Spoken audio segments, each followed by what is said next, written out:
పెద్దపల్లి జిల్లా గోదావరిఖని పట్టణ ప్రధాన చౌరస్తాలోని తెలంగాణ బొగ్గుగని కార్మిక సంఘం కేంద్ర కార్యాలయం ప్రహరీ గోడల్ని కూల్చివేశారు. రోడ్ల వెడల్పు, నగర సుందరీకరణ నేపథ్యంలో కూల్చివేస్తున్నామని సింగరేణి అధికారులు తెలిపారు. సింగరేణి సిబ్బంది ఈ రోజు తెల్లవారుజామున కూల్చివేతలు ప్రారంభించారు. ముందస్తుగా ఎలాంటి సమాచారం ఇవ్వకుండా ఇష్టానుసారంగా కూల్చివేయడం ఏంటని యూనియన్ నాయకులు వడ్డేపల్లి శంకర్ ఆగ్రహం వ్యక్తం చేశారు. కార్మిక నాయకులు జేసీబీ యంత్రాల్ని అడ్డుకునే ప్రయత్నం చేయడంతో పోలీసులు వారిని అదుపులోకి తీసుకుని వన్ టౌన్ పోలీస్ స్టేషన్ కు తరలించారు.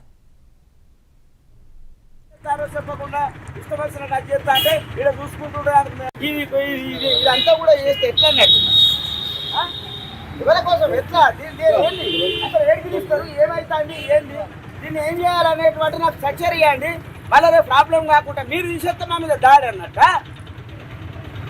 దాడి కోసం వచ్చింది ఇది కాదు, ఇది పద్ధతి కాదు. ఎవరాలో రమ్మని నేను చెప్తాను.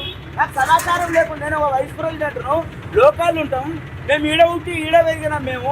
ఎవరు కావాలా కూల్చివేస్తారు, తీసివేస్తారు, ఏం చేస్తారో చెప్పకుండా ఇష్టం వచ్చినట్టు అది చేస్తా అంటే ఈడ చూసుకుంటుంటే నేను ప్రేక్షకులు అనుకుంటాను, తమాషా చెబుతారు ఎవరు పడతారు.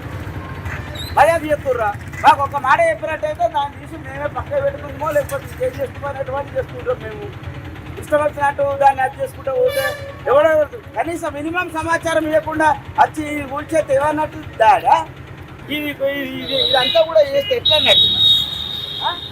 ఎవరి కోసం ఎట్లా? దీన్ని ఏంటి అసలు ఏడికి తీస్తారు, ఏమవుతుంది, ఏంది, దీన్ని ఏం చేయాలనేటువంటి నాకు స్ట్రక్చర్ ఇవ్వండి, మళ్ళీ రేపు ప్రాబ్లం కాకుండా మీరు తీసేస్తే మా మీద దాడి అన్నట్ట.